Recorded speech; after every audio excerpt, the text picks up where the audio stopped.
Olá, queridos. Sempre com alegria que eu me coloco diante do Senhor e diante do povo de Deus para falar da palavra do Senhor nosso Deus. Há alguns dias atrás, já há alguns bons dias, quando nós fomos convocados, porque para mim pregar é sempre uma convocação, quando nós fomos convocados e me foi dado o tema da nossa mensagem, o Salmo de número 119, verso 9, fiquei pensando, puxa vida, é um salmo que já foi pregado tantas vezes, tantas pessoas já falaram deles, que direi eu à vista dessas coisas, né? E eu acredito que nós podemos tratar desse assunto de duas maneiras. A primeira delas é nos aprofundando no verso 9, ou buscando as respostas que o verso 9 faz no próprio salmo. Eu acredito que a melhor coisa a fazer para fazer justiça ao que o salmista queria é fazer as duas coisas. Ainda que o tempo que nós temos aqui hoje talvez não nos permita fazer uma análise mais profunda de toda a nação, de toda a seção, na seção B deste salmo, o Beit, porque aqui em Brasília, não sei se vocês sabem, a gente está com toque de recolher, 8 horas agora. Se a gente for fazer toda a análise, a gente vai ficar aqui um pouco mais do que 2 horas. Isso pode tomar tempo, muito tempo. E mesmo que a gente quisesse analisar profundamente apenas o verso 9, também nós teríamos que tomar muito tempo. Mas nós vamos fazer o que é possível. E para isso você precisa ter no seu coração o mesmo sentimento que havia no coração do salmista em relação à palavra de Deus. Ou seja, se você não tiver um sentimento de que você tem prazer na palavra de Deus, talvez você desista daqui a pouquinho, desista muito rapidamente. E eu acredito que, com um pouco de tristeza, talvez alguns vão desistir de acompanhar o estudo. Mas eu também acredito com alegria no coração que alguns vão perseverar, que alguns vão ser fiéis e fiéis até ao fim. Vão permanecer, mesmo que o telefone toque, mesmo que chegue uma mensagem de WhatsApp, do Instagram ou outra qualquer, ou que algum imprevisto aconteça. Vamos então ao que nos diz a palavra do Senhor no Salmo de número 119, verso 9. De que maneira poderá o jovem guardar puro o seu caminho? Observando segundo a tua palavra.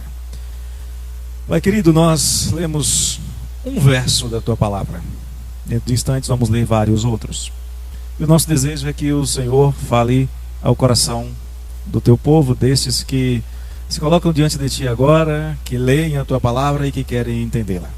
Que cada jovem, e mesmo aqueles que são jovens há mais tempo, se sintam motivados a meditar nesta palavra e colocar em prática o que nós pudermos aprender dela nesta noite. Alegramos no Senhor, em nome de Jesus. Amém. Eu sei que não é fácil nós determinarmos o que é melhor para a nossa vida, especialmente durante a juventude. E você que é jovem, me acredite, não vai ficar tão mais fácil assim depois de uma certa idade. Vai continuar sendo difícil tomar decisões. Embora a experiência de vida, ela venha a nos dizer que determinadas coisas, se forem tentadas, não vão dar certo. O grande problema que o jovem tem, que nós temos durante a juventude, é que muitas das escolhas mais importantes que nós fazemos na vida, elas têm que ser tomadas cedo demais, com experiência de menos. E algumas vezes com excesso de soberba, achando que sabemos tudo.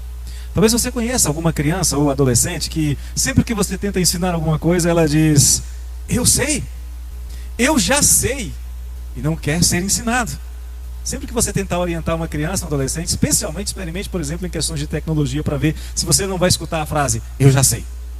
Vai, com certeza. E o salmista vai partir de um ponto de vista um pouquinho diferente, mas não contrário a isso. Por exemplo, o salmista poderia dizer que você acha que sabe, mas não sabe. Mas o pressuposto do salmista no Salmo 119, verso 9, é que você quer saber, que você está disposto a aprender. E esse é o meu pressuposto aqui. Se você vai ficar até o final deste estudo conosco, significa que você, jovem, quer realmente saber a melhor maneira de agir, a melhor maneira de decidir, de compreender quais são as melhores alternativas para a sua vida. E olha que aqui no verso 9 nós temos apenas uma pequena introdução. Esta pergunta, de que maneira, é só a introdução. Mas o salmista está dizendo, existe alguém que quer saber. Esse salmo ele tem apenas 6 palavras no original hebraico. E a primeira é: de que maneira? Para nós não é uma palavra só, mas para o salmista é: de que maneira? Ele está dizendo que alguém deseja saber. Alguém deseja saber um método para se conduzir na vida. Quem é este alguém? É um jovem. Nós partimos da ideia de que temos aqui um jovem inquiridor, um jovem buscando resposta, alguém ainda jovem que tem um propósito em sua vida e no seu coração: ser bem-sucedido. Mas não se trata aqui de sucesso profissional, e eu sei que você quer isso. Não se trata aqui também de busca por sucesso financeiro, e talvez esta seja hoje a sua maior preocupação. Trata-se de um jovem, e a palavra aqui para jovem indica uma pessoa relativamente inexperiente, com mais de 13 anos de idade, menos de 30, mas alguém ainda não completamente amadurecido. Todavia, é um jovem que não quer cair nas ofertas sempre presentes de prazer fácil, descompromissado, fazendo escolhas impensadas que podem ter graves consequências. Eu devo aqui abrir um parênteses. O ensino deste verso, falando de jovens, se aplica também àqueles que são jovens há muito mais tempo, que são jovens há 20 anos, que são jovens há 30 anos, que são jovens há mais tempo do que isso. Mas a preocupação imediata do salmista é com aqueles que ainda não viveram anos suficientes para ver as consequências dos seus atos. A ideia aqui presente é que os jovens devem iniciar a vida tentando aprender como não errar. Há um provérbio que diz que o tolo erra e não aprende. Isso vai acontecer independente da idade. O provérbio continua dizendo que o inteligente erra e aprende. Ou seja, para esses a idade traz alguns benefícios. Mas o sábio, este aprende com o erro do tolo e com o erro do inteligente.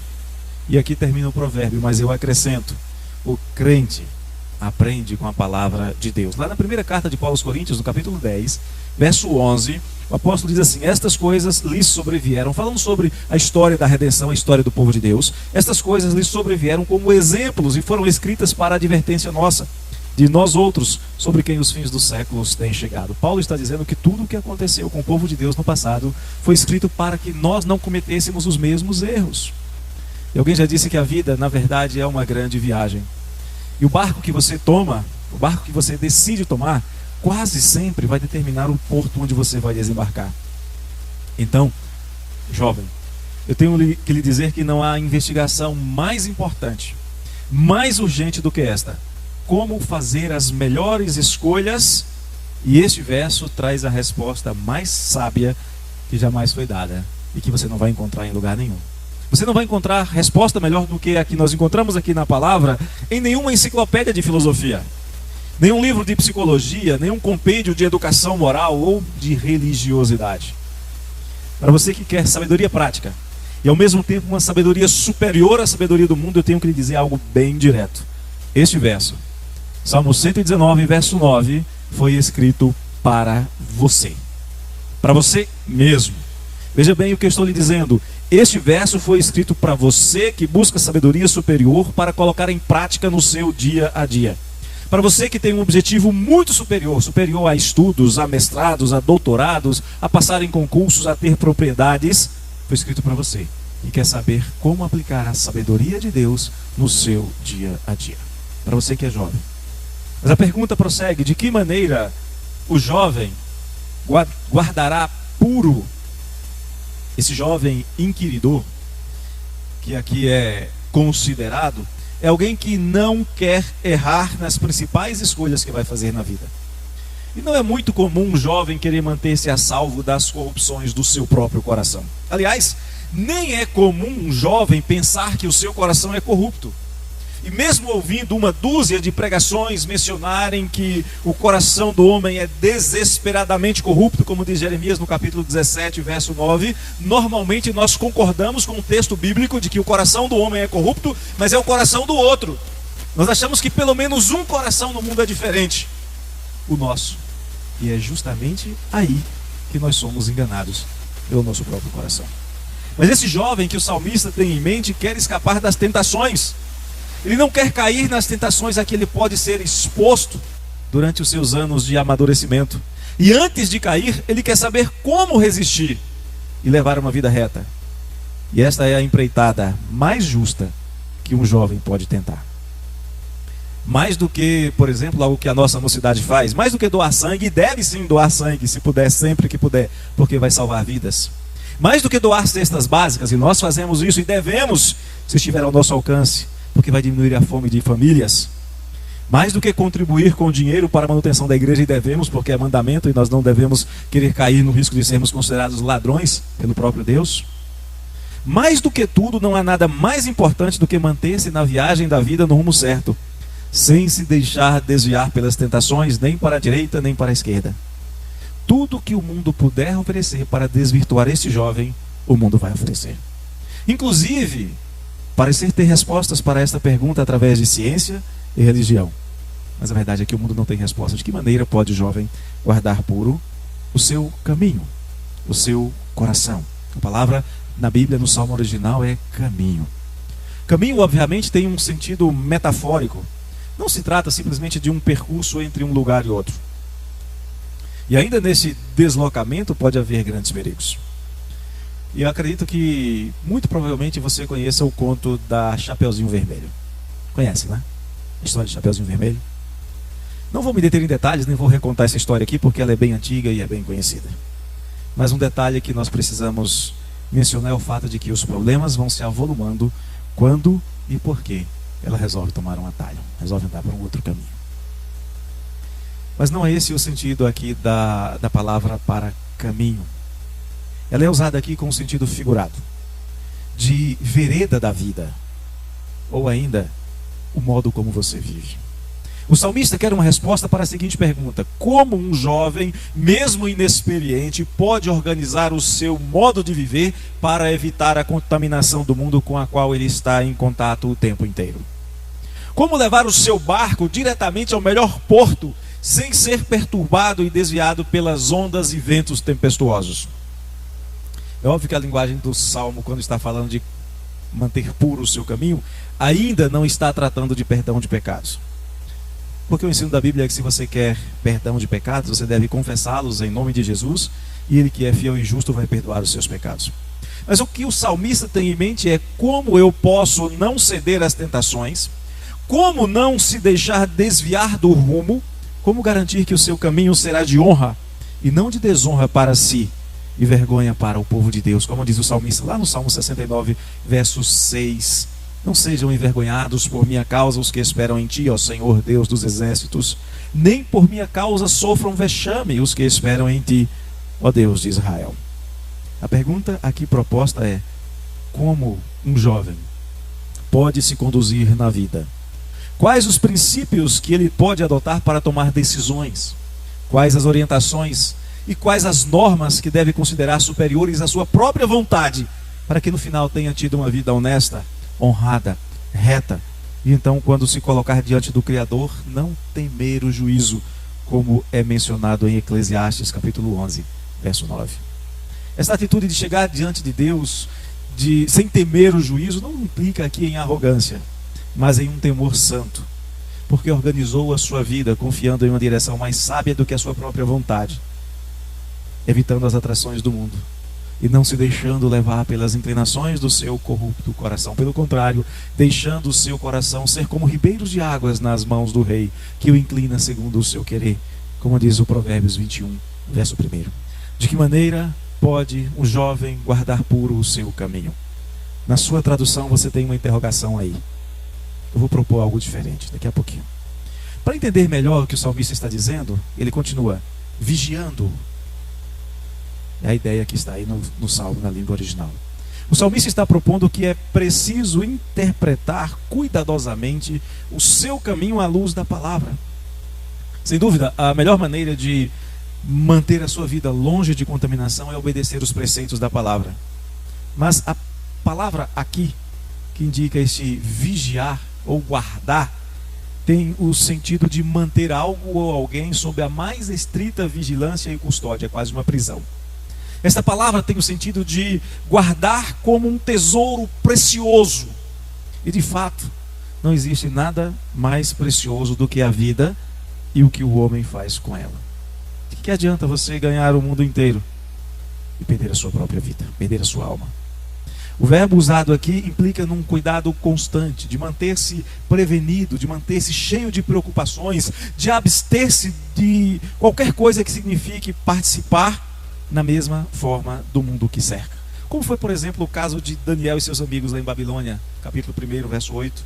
A receita aqui é: mesmo que o mundo faça de tudo para atrair você, e mesmo que todo mundo esteja fazendo aquela coisa, se por um momento você tiver que abrir mão do estado de vigilância para com o seu tesouro mais precioso, se você tiver que expor o segredo, a chave do seu tesouro, evite.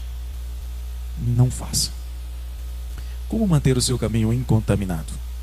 Como manter a sua vida livre da queda nas tentações? Como manter o seu mais precioso tesouro bem guardado?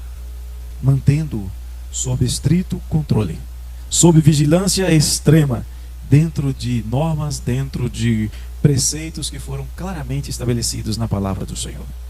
O salmista continua dizendo que, além de guardar o seu caminho, ele deve ser guardado de acordo com a palavra de Deus. É possível terminar a frase e deixar a interrogação, mudar a interrogação de lugar.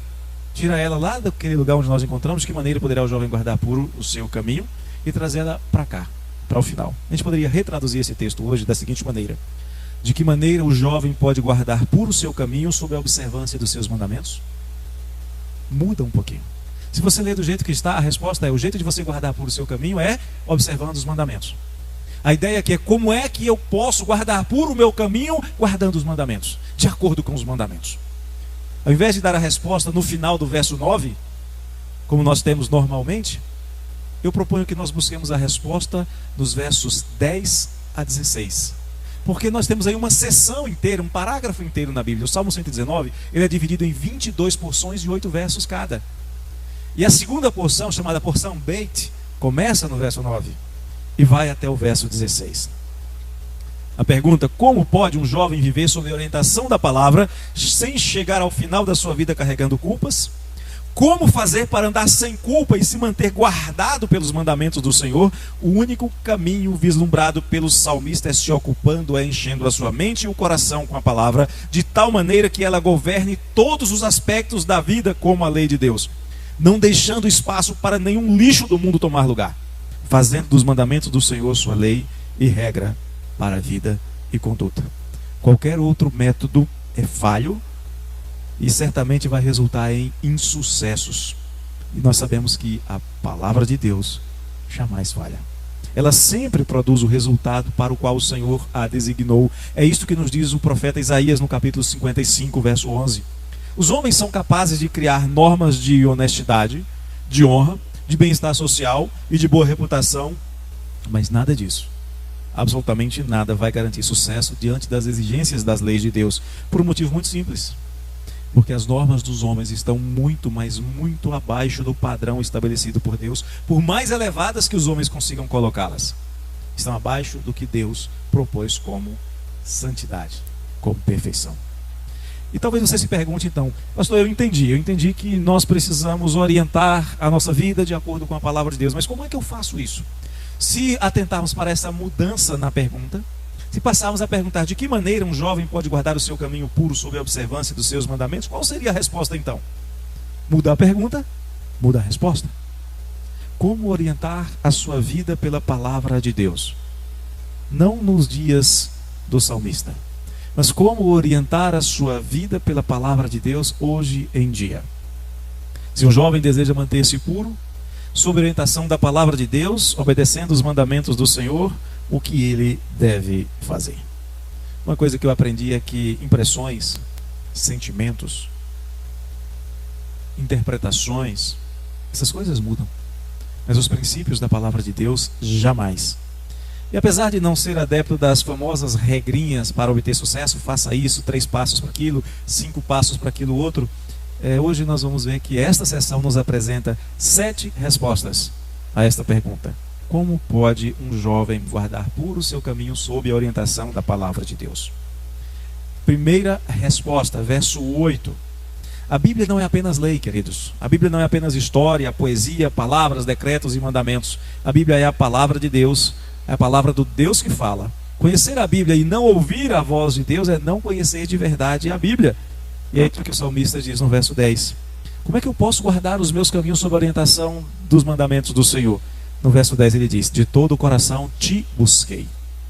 Não me deixes fugir aos teus mandamentos. Primeira regrinha: busque conhecer o autor da palavra.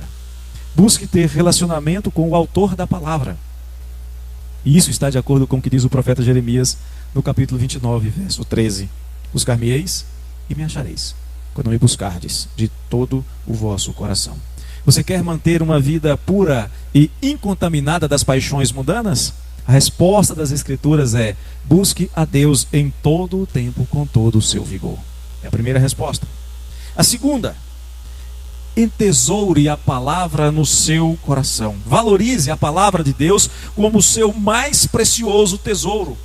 O salmista, aqui neste salmo, afirma que a palavra que vem da boca de Deus vale mais do que milhares de ouro e de prata. Está no verso 72 deste salmo. E no verso 11 ele nos oferece a segunda resposta: guardo no coração as tuas palavras para não pecar contra ti. A primeira resposta foi: eu vou buscar o autor da palavra. A segunda resposta é: eu vou entesourar a palavra no meu coração. Guardo no coração as tuas palavras para não pecar contra ti. O escritor do livro dos Provérbios também orienta a buscar a sabedoria de Deus com mais intensidade do que se busca ouro e prata. Provérbios 16:16. Imaginemos a diferença que milhares de jovens compromissados com o Senhor fariam se eles buscassem de fato o reino de Deus com a mesma intensidade que busca coisas lícitas. Estou falando de coisas lícitas, como diploma, carreira, família e lazer. Imagine a diferença que faríamos. A terceira resposta, agora no verso de número 12: disponha-se a aprender a palavra. A pergunta inicial dessa reflexão é: como manter-se puro? Há uma disposição aqui para obter conhecimento. E isso implica no reconhecimento de uma necessidade de instrução.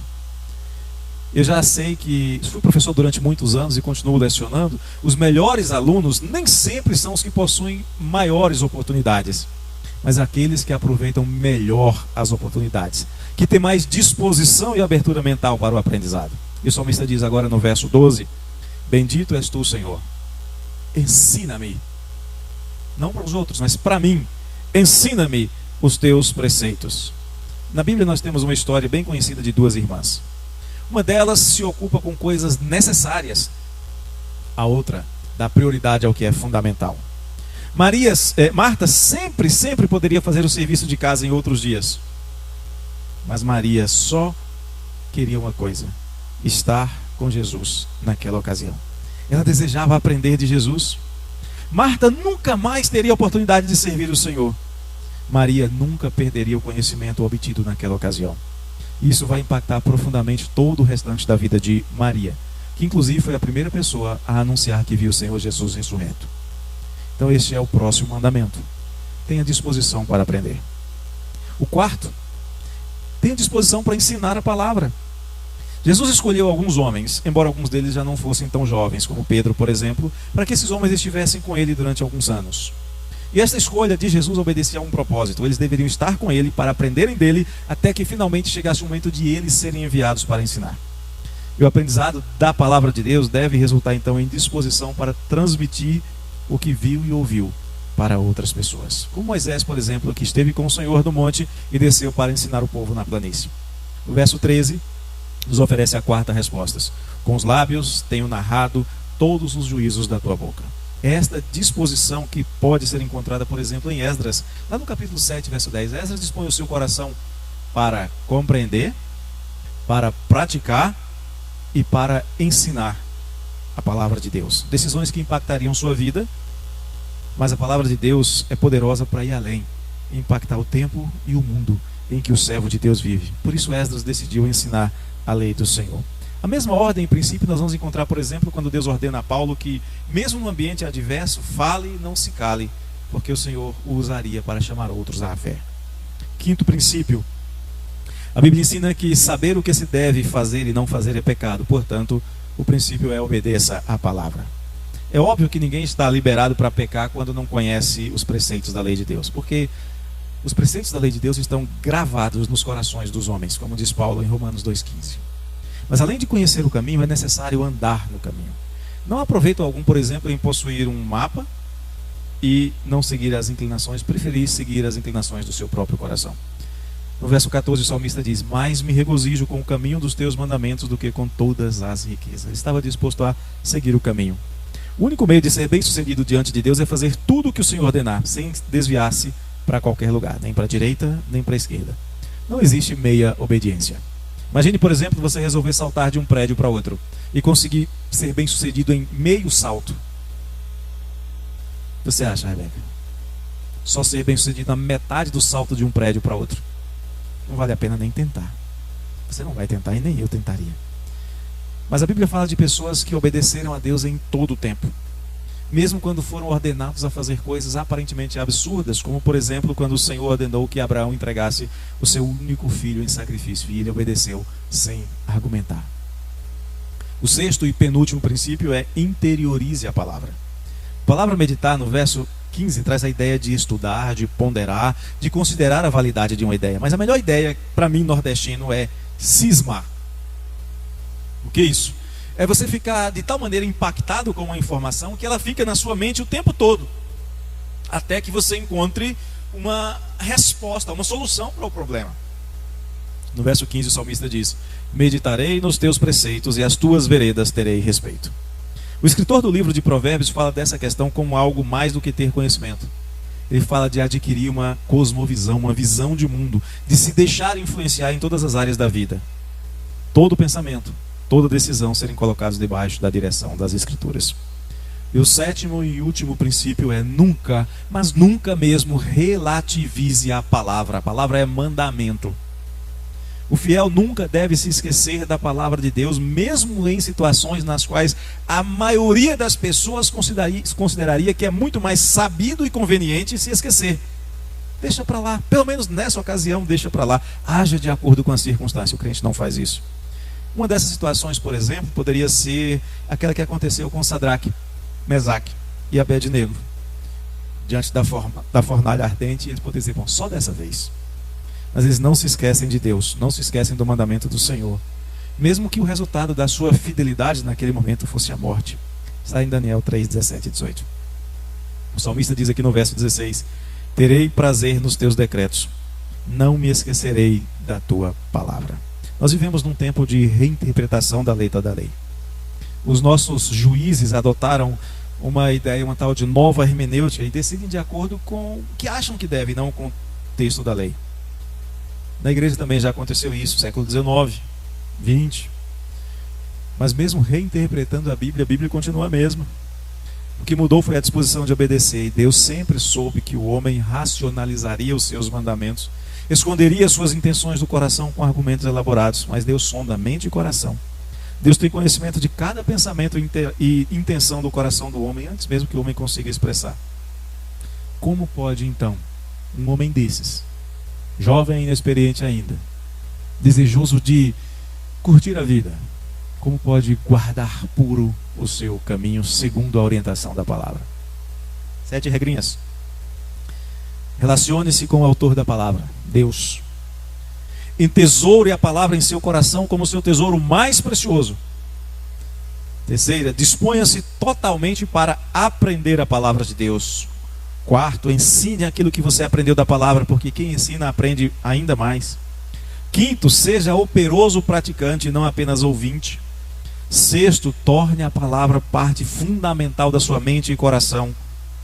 Sétimo, nunca, mas nunca mesmo, relativize a palavra, porque ela é a lei que nunca passa.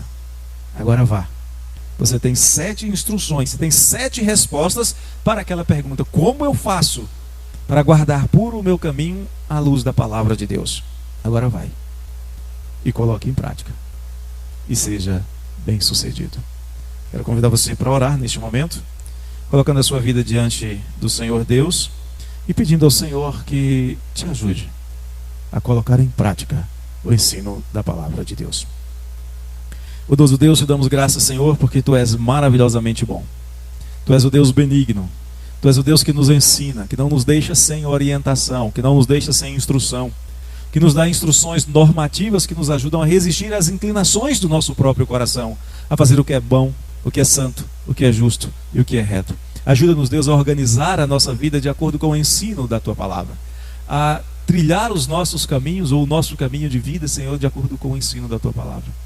É a nossa súplica, em nome de Jesus. Amém, Senhor. Queridos, que Deus os abençoe. Obrigado pelo privilégio de estarmos juntos. E acredito que em breve teremos outras oportunidades de servirmos juntos ao Senhor nosso Deus, guardando a Sua palavra. Se você tem sido abençoado pelo nosso trabalho, eu gostaria que você nos desse uma pequena retribuição. E a maneira de você fazer isso não lhe custa nada. Basta que você se inscreva no nosso canal. Basta que você ative o sininho para receber as notificações e que você divulgue através dos seus grupos de WhatsApp, do seu Instagram, do seu Twitter, do seu Facebook, onde você achar que deve, onde lhe for possível. Desde já eu agradeço.